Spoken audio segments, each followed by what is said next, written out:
Hello, I'm Councilmember Hans Reamer, and welcome to County Cable Montgomery, your government information station. Up next is a new show that explores the work within the Department of Planning. Stay tuned for Montgomery Plans.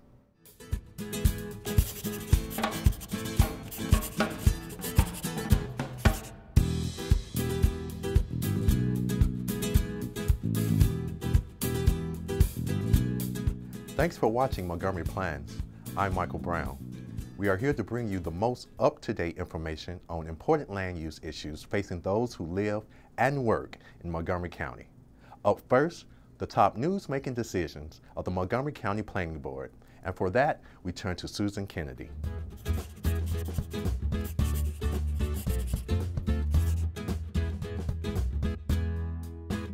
Welcome to Plans in the News. I'm Susan Kennedy.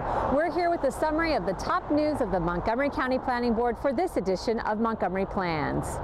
The redevelopment of White Flint is one of the most ambitious smart growth efforts planned for this region. Development valued at billions of dollars is expected to take place over the next several decades here, and this could set the tone for future growth in Montgomery County. But after officials gave the White Flint sector plan the seal of approval, the question of how to pay for this urban center had to be solved. The sector plan calls for transforming this auto-oriented strip of Rockville Pike into an urban center of residences and businesses where people walk to work, shops, and transit. To jumpstart the development, the County Council has approved a Planning Board recommended financing plan that would set up a special tax district for property owners. The special tax district applies to all property owners, not just the developers per se, but all property owners within the White Flint sector plan area, except existing residential, which would mean existing condominiums and existing apartment buildings. Everything else is subject to it. Any property that redevelops and with condominiums or with apartment buildings would be subject to the tax. Those transportation improvements include a number of very expensive projects, the most significant of which is turning Rockville Pike from a series of successful but aging strip centers into a more walkable urban boulevard. However, some of the other expensive projects include creating what we call a workaround for Rockville Pike, and that is a place for the traffic to go while the improvements to Rockville Pike are being done. And that's going to include some fairly significant changes to the intersection around Old Georgetown Road and Executive Boulevard just to the west side of Rockville Pike. The special tax is expected to generate more than $200 million to help pay for White Flint's renovation. Over the next 40 years, new development and tax revenue within the special district are estimated to bring in as much as $7 billion to Montgomery County. Beginning next year, property owners will pay an extra 10 cents per $100 of assessed value. Beginning on July 1st, 2011, it will be part of the property tax assessments that will be received by the county for all properties within the sector plan area. It has the capability of generating a lot of revenues over the period of 40 years. You've probably heard, whether it's $6 billion, $7 billion, whatever the amount would be, approximately $6 billion of revenues over 40 years. However, it also costs a lot to do. Both Sesker and Schwartz-Jones say the White Flint plan has been an evolving effort between developers, the community, planners, and county officials. They say everyone recognized that the cost of adding new infrastructure to the White Flint area, especially improvements to Rockville Pike and the surrounding road network, would be more expensive than typical developer contributions could finance. The special tax, they say, was the best solution. It was something that this planning department hadn't done previously, and certainly it was the sort of collaboration that hadn't occurred between the planning department and the executive branch and the council. If this is going to happen, we had to come up with a dedicated revenue source that could help to make it happen, and that's where the special tax district comes on. Developers are ready to get their shovels digging on this project, as there are 3 proposals waiting in the wings for planning board consideration. When the sketch plans are approved, the projects will undergo preliminary and site plan review by staff and the board. Construction could begin as early as next year. And now for some more news that involves the redevelopment of the Falkland Chase Apartments here in Silver Spring. The property is located off East-West Highway and 16th Street, and it presents an opportunity to develop a mixed-use, transit-oriented development right here in the heart of Silver Spring. After a review that took years as the Falkland Chase complex went through the historic preservation process, the project has been given the green light by the Planning Board. Built during the New Deal era and dedicated by Eleanor Roosevelt, redevelopment of Falkland Chase was opposed by preservationists. In the end, planners say this redevelopment plan is a good compromise for a project that is so close to downtown Silver Spring and transit. Everything south of East-West Highway will remain the same. While we very much wanted to save the historic element of the Falklands, that the location of the Falklands is so prime and a smart growth aspect right across from Metro, right near downtown Silver Spring, and that it would be a pity not to be able to at least use some of that land to really get a denser, exciting, mixed-use sort of development. So there'll be more housing, more retail right next to the Metro, which is just a few minutes walk away. The proposal includes 4 buildings with a total of more than 1,200 dwelling units that will replace the garden-style apartment buildings currently on the site. 330 of those units will be reserved as affordable housing. Currently, those garden-style buildings house just 110 units. The site is adjacent to the future Purple Line and is within walking distance of the new Silver Spring Transit Center. The proposal also calls for retail space, and 20% of the site will remain as open space. What they're showing is working with some of the existing stream that runs through that property and creating a real water element that will kind of go right through the middle of the residential portion and then continue across the street, because of course they've also agreed to fix up the stream on the south side, even though it's off their property per se. And so it really looks like the open space will be something that will be probably one of the more dynamic features of what will be a fairly dense project when it's completed. Folks who live in the new Falklands Chase will be able to take advantage of convenient connections between residential, recreational, commercial, and employment areas.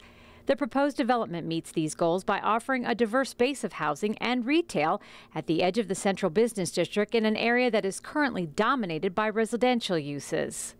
On the west side of 16th Street, there are a lot of rental apartments, and there's a lot of foot traffic that comes along East-West Highway towards the Metro. And so having additional convenience retail, which could be potentially a dry cleaner, having the grocery store and the restaurants, there'll be that many more things that folks going to and from the Metro, stop at the market, get something, go home. This project is right across from the new transit center, which people don't realize is coming because it's still, well, the framework's up, but they don't really realize that it's going to really be a focal point for buses, trains, MARC. So they're right across the street from that. And we continue to see really an exciting resurgence of Silver Spring. The plan now goes back to the board in the spring for site plan review. I'm Susan Kennedy for this edition of Montgomery Plans News. Thanks, Susan. Coming up next on Montgomery Plans, we will show you how the rewrite of the county's zoning ordinance will affect the needs of the county residents. We'll be right back. From the fertile farms of the Agricultural Reserve to our historic neighborhoods and brand new suburbs. From the mixed-use centers of city and town to our halls of government, up county and down. County Cable Montgomery covers it all.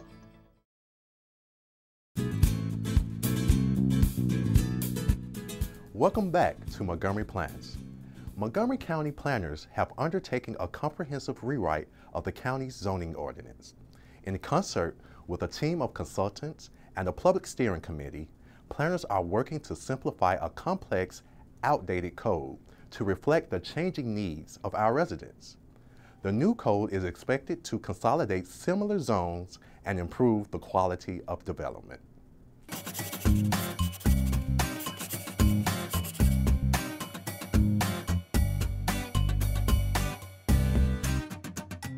In 2007, the County Council put the zoning code rewrite into the Planning Department's work program.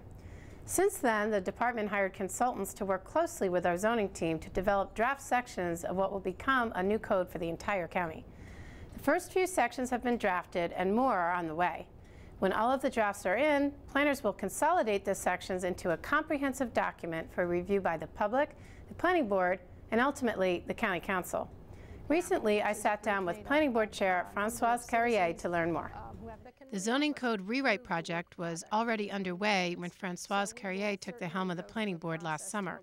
This multi-year effort is expected to improve the quality of development, simplify standards, and consolidate similar zones. But before we got to the project details, I asked the chair, formerly the county's hearing examiner, to explain zoning. Zoning is local law that dictates what kind of land uses can be in what parts of the county.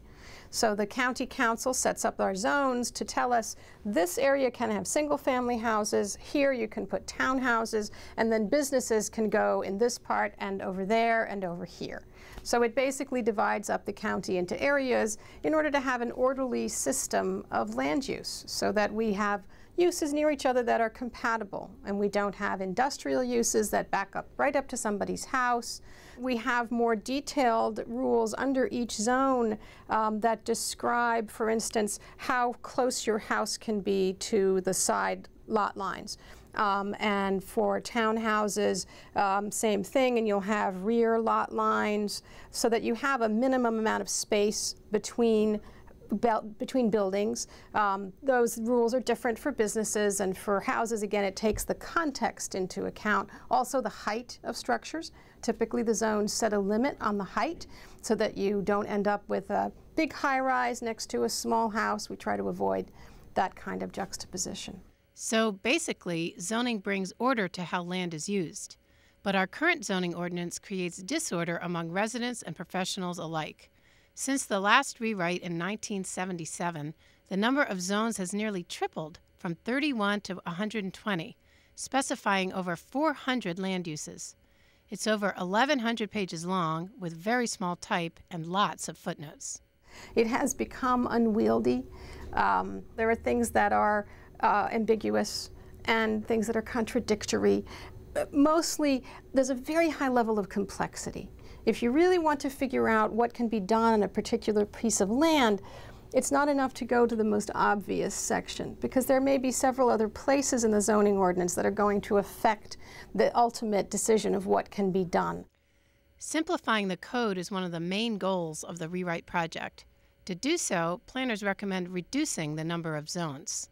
We have a lot of zones that are narrow in their focus, and they have their own detailed sets of standards, and we can bring a higher level of simplicity to our whole zoning ordinance by reducing the number of zones. So where we have two very similar residential zones, we'll combine them into one. And it will simplify the process of understanding how your land is zoned, or how the land across the street is zoned. Again, just to make it easier both for residents and also for the professionals who use the zoning ordinance, the people in county government. Besides being easier to use, the new code is expected to guide future growth sustainably, reflecting modern development trends. With only 4% of Montgomery County land available for new development, an updated zoning code could play a crucial role in guiding how we redevelop. I met up with zoning rewrite project manager Pam Dunn in a downtown Bethesda neighborhood that demonstrates the possibilities. It's residential above commercial space, which we call mixed-use development. And there isn't a lot of place in the county that's zoned for mixed-use development. Currently, we have a lot of what is zoned C2, which is our average strip mall. And currently, a strip mall can only redevelop as a strip mall, but we'd like to see more mixed-use development, so the code will take this into consideration. People tell us that they're concerned that their quality of life is threatened. How do we answer that? Yes, I've heard those concerns, and I understand that people want to protect their neighborhoods. I grew up in Montgomery County, and I love the neighborhood I'm raising my family in. But there are places in which some of this change can occur, and I don't believe it will affect the quality of life of people in the county. This beautiful area here, Bethesda Lane, people were concerned when this project went before the planning board. They were putting residential above the commercial, and people were concerned about the density. Yet we're close to Metro, and it seems to be a very successful project. Are there certain areas in particular that we're looking for possibly making mixed-use zoning? Yes, I would say it's along the major arterials in the county, along corridors, and near metro stations. Corridors like this one, along Randolph Road near Rockville, could see positive changes from more flexible zoning. Dan Hoffman chairs the Citizens League of Montgomery County, a group that encourages active citizenship among county residents, and is president of the Randolph Hills Civic Association. What's your interest in our zoning code rewrite project? Well, one of the interests I have is the impact that it would have on some of the major arterials that surround our neighborhood. So Randolph Road, Georgia Avenue, Connecticut Avenue, and some of the positive improvement that new tools like this would have to kind of revitalize some of the aging arterials that that really we use every day. So in areas like this, you know, having a place that's good for business, that's going to attract families that want to be able to walk, to take the bus. You know, right now we don't have that. You know, as you can see, it's really more of a small highway through a somewhat aging, you know, industrial zone. And this is not too far from what will be, you know, a brand new White Flint. So, you know, we want to make sure that areas like White Flint are linked with areas like Wheaton, with attractive, you know, viable corridors, the places where people want to live, as opposed like this. Imagine a mix of uses here, where people can live, work, shop, and go out to eat without getting in their cars. And with transit available, residents in the adjoining neighborhoods can access it as well. This is only one of the possibilities that a more modern zoning ordinance could permit. Planners, the Zoning Advisory Panel, residents, and county employees are reviewing each draft section as they are released. It's expected that all the drafts will be complete by the end of the year. At that point, there will be formal opportunities for public input. Of course, comments from residents and other stakeholders are welcome at any time. It can be a very valuable way to improve on a draft. If people come and say, but you know, did you notice that it would have this effect on properties in my neck of the woods? Well, that may not be something that the planners in this department could foresee. But once it's pointed out, then we can make changes that will make the document more effective. So we really do look for that input from the public. For information on how to get involved, along with up-to-date news, visit our website at www.zoningmontgomery.org.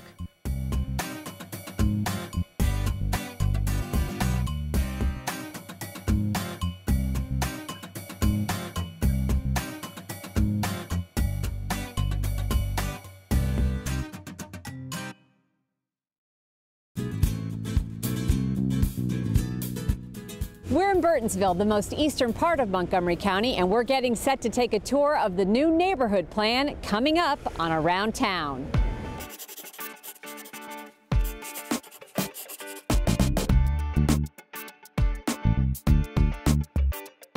We're at the Burtonsville Crossing Shopping Center in front of the abandoned Giant, and this kind of has posed some challenges for Burtonsville, hasn't it? Yes, it has. And actually the mall is sort of indicative of a lot of places across the countryside, not just here, but around the country, where you have these older sort of strip malls on a busy road.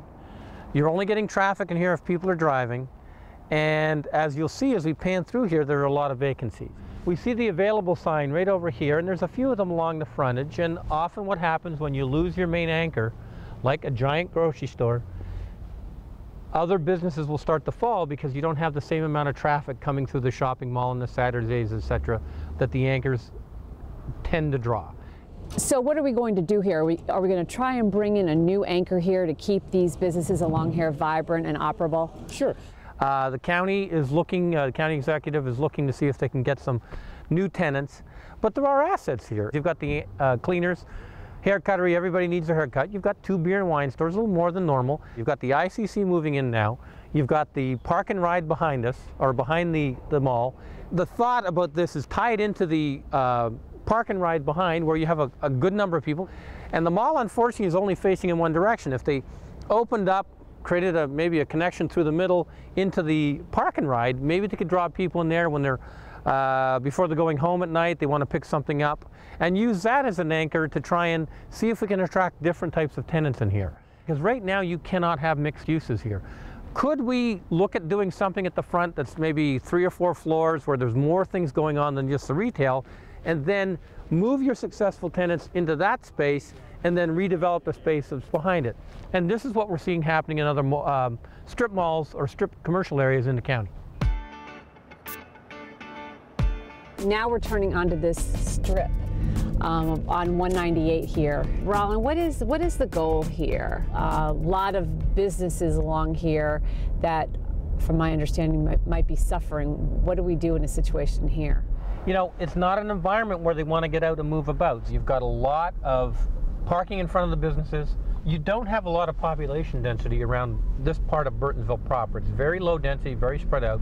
So you'll never create what we would think of as a walkable community, where you'll have a lot of people walking from the community into here. The only way to make this happen here is over time, the main street here, I think it's 198, would redevelop where you get, 3 or 4 story buildings. That will take time because you have fragmented ownership. So can we redo things along this street edge over time to get a sidewalk in, as the state's planning for about 5 years from now, etc., just to get more people walking in the neighborhood. But for the most part, what you see here will be here for a long time, as the market, which is very big in Montgomery County with lots of spaces like this, 106 strip malls, tend to adjust to the changes in the way people shop. Do you want to stop and get the kids out of the car and walk around this kind of environment? So the plan will look from a design perspective of what we can do to try and make this a little more friendlier to people who want to stop and get out of the car.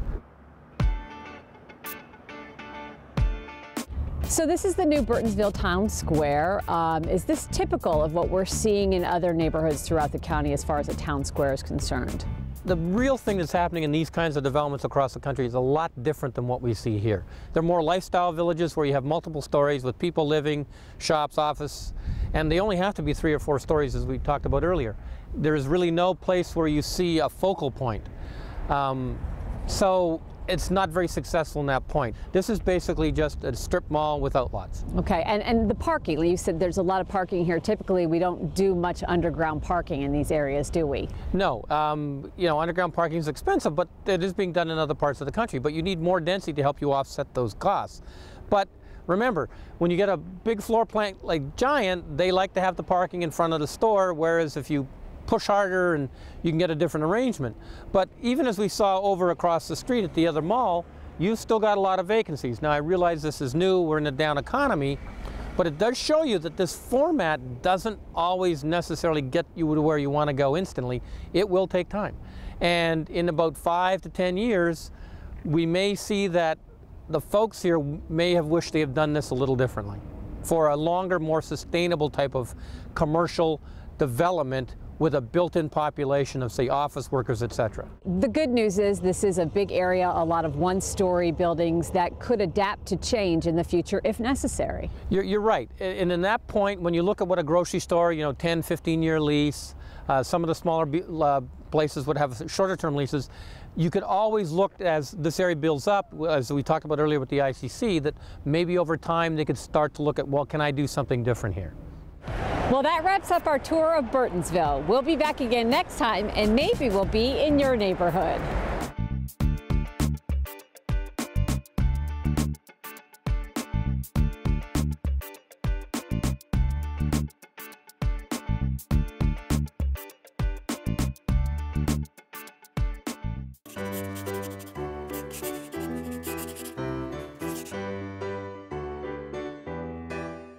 Thanks for watching Montgomery Plans.